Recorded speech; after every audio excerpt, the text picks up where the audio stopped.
Какие новые авианаправления откроют из Северной Осетии? Кто сможет получать двойную пенсию? Об этом и многом другом расскажем прямо сейчас. В эфире новости на телеканале «Осетия». В студии Елена Черенкова и коротко о главном. Считаю проведение таких проверок и создание такой службы необходимой, поскольку получение большей достоверной информации позволяет проводить определенные меры реагирования. Помощники Вячеслава Битарова продолжают проверять социально значимые объекты республики. В этот раз побывали в КБСП. Выясняли, всего ли хватает медучреждению для оказания качественной помощи. Долги большие, там где-то порядка 700 тысяч. То есть мы ждем в этом плане тоже помощь. Республиканское общество слепых находится на грани закрытия. Предприятие много лет является убыточным. На помощь пришли представители общественной палаты. Удастся ли исправить ситуацию? Расскажем. Пока точный состав неизвестен, потому что в связи с европейскими играми там будет координирован еще состав. Борцы-вольники готовятся к предстоящим соревнованиям. Первенство Европы – очередной этап для наших спортсменов. Сколько человек представит республику на престижном турнире? Подробнее в выпуске.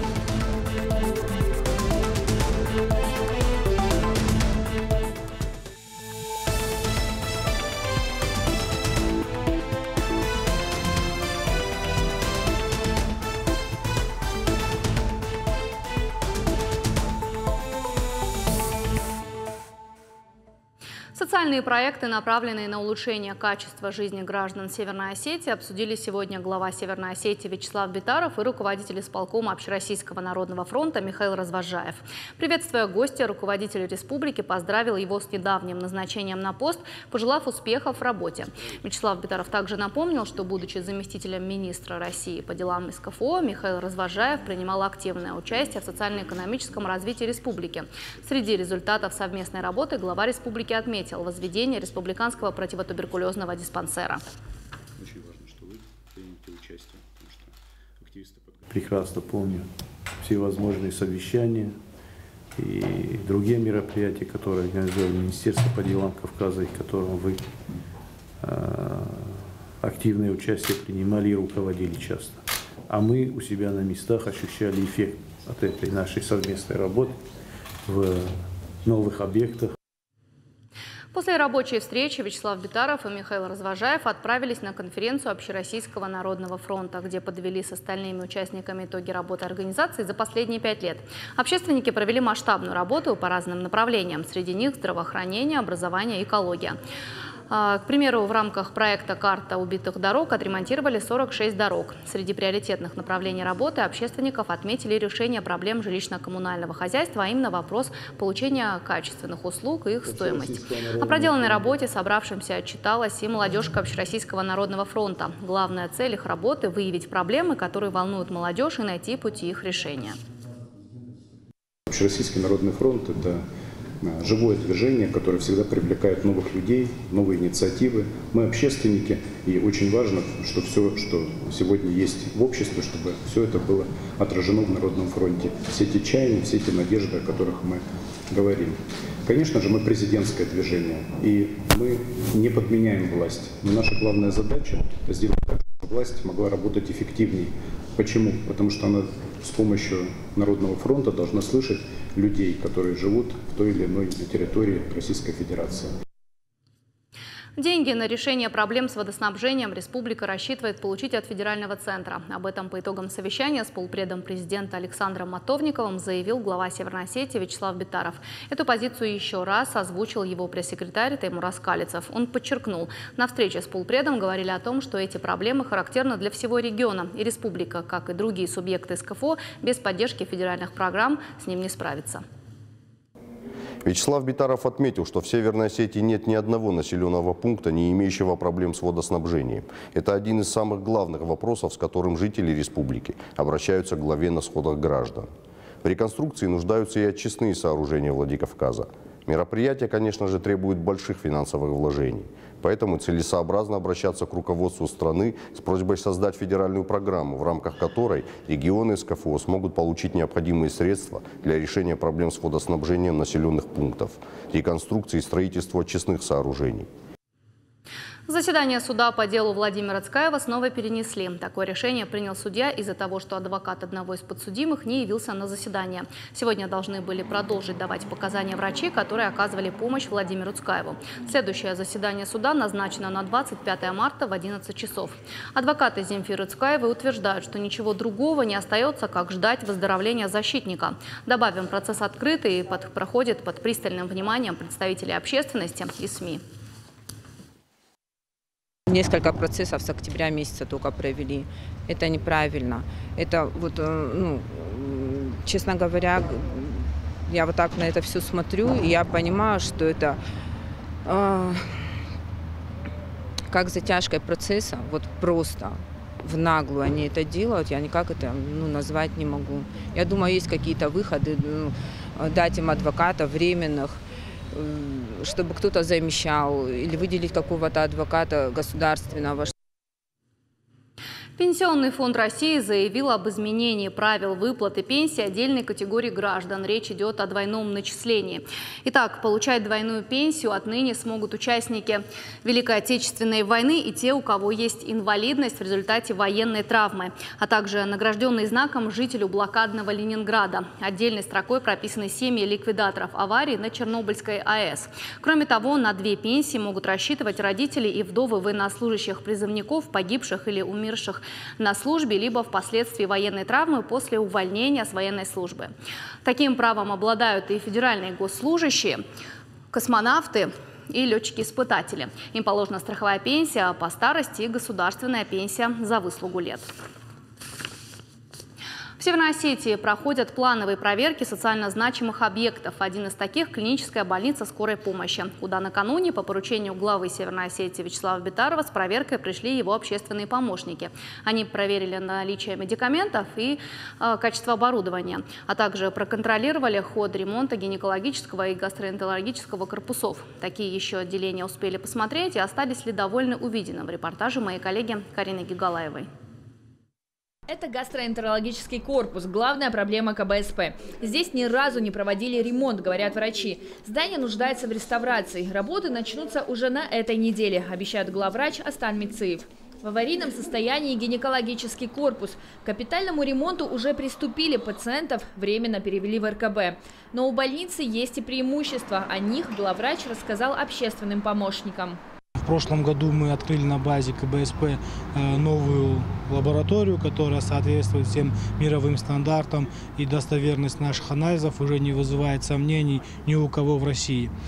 Освоили определенные методики оказания высокотехнологичной медицинской помощи по некоторым профилям: травматология, гастроэнтерология и гинекология. Общественные помощники главы республики проверили основные отделения травматологии, терапии, хирургии, пообщались с пациентами и врачами. По их словам, последние 2 года больница максимально обеспечена медикаментами, что позволяет оказать экстренную и плановую помощь без каких-либо проблем. Да и пациенты не жалуются. Ну, так кормят, так не кормят, все-таки все горячее дают.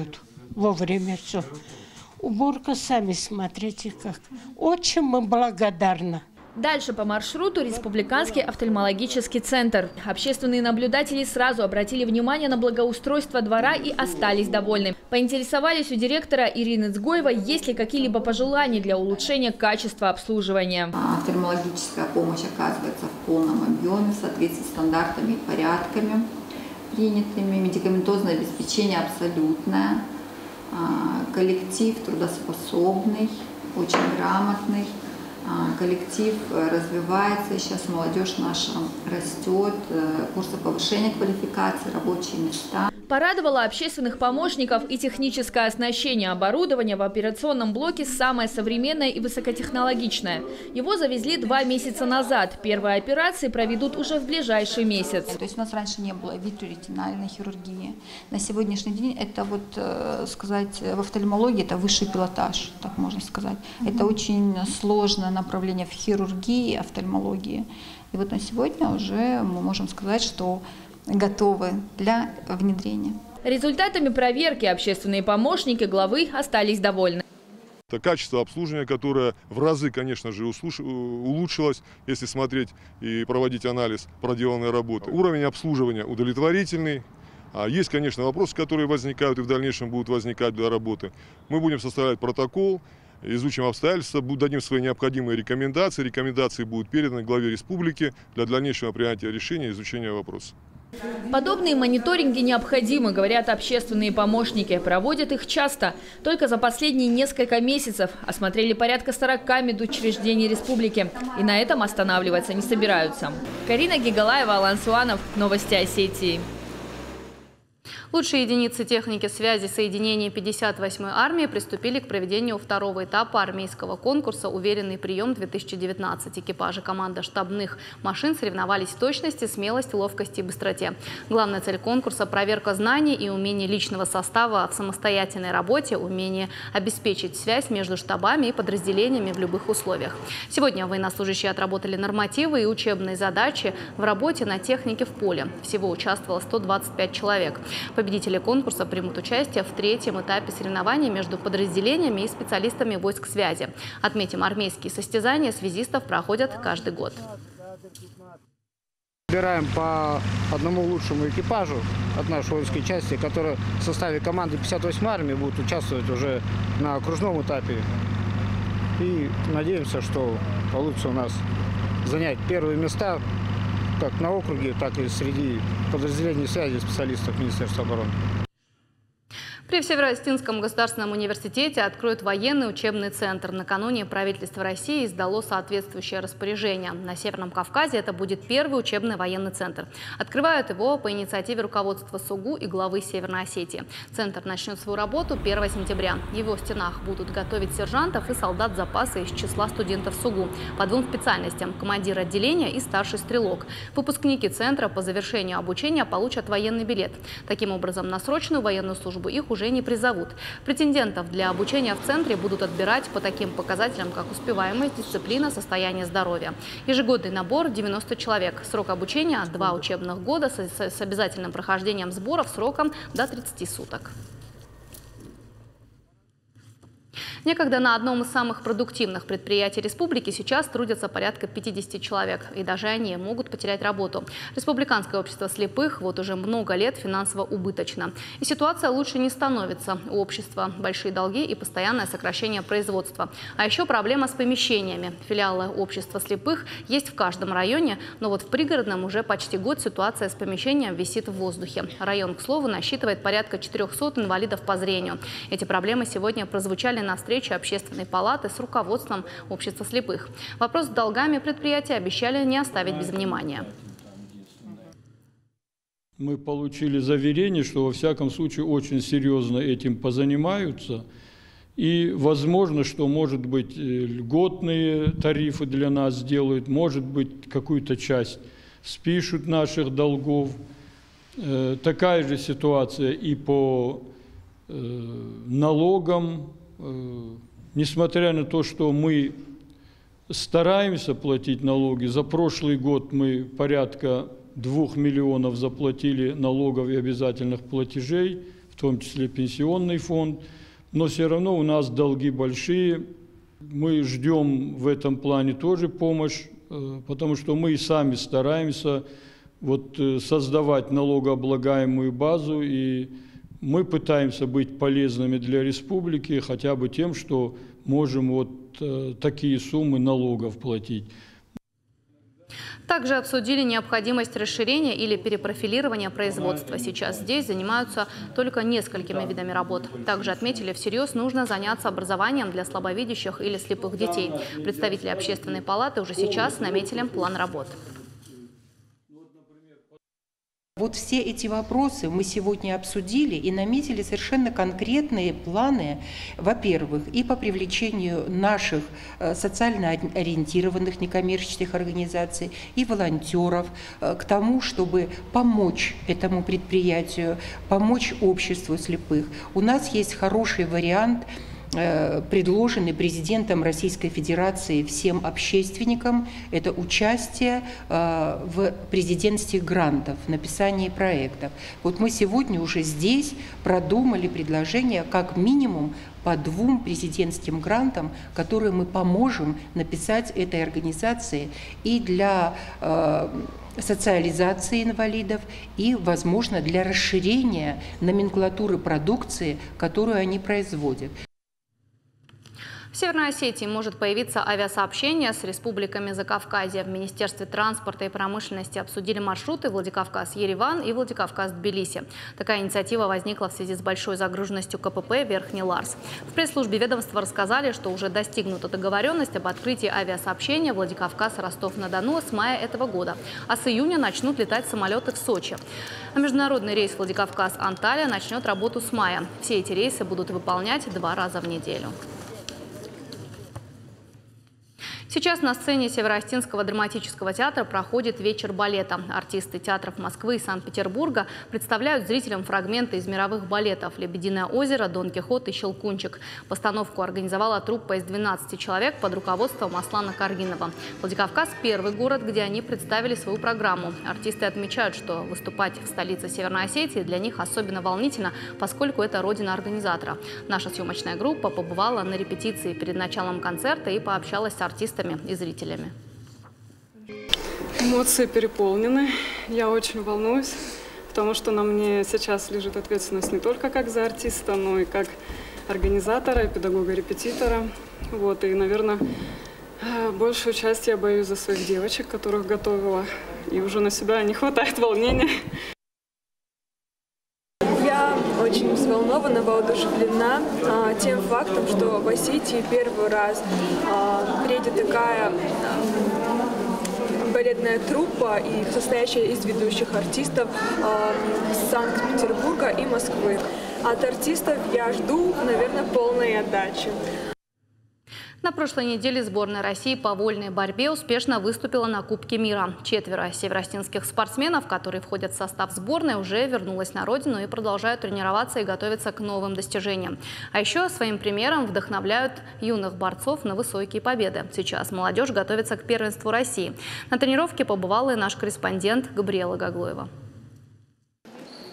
Тренировки по 3 раза в день, жесткая дисциплина, питание по часам. И как результат долгожданная победа. Сборная России во главе с Дзамбулатом Тидеевым в 7-й раз в современной истории стала победителем Кубка мира. В составе сборной выступили 4 осетинских борца – Заурбек Сидаков, Давид Баев, Владислав Валиев и Владислав Бойцаев.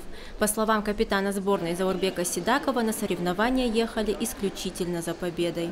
За спиной была такая сильная команда, и хотелось, конечно, выиграть безошибочно и вот продолжить вот эту традицию, которую нам дали наши старшие.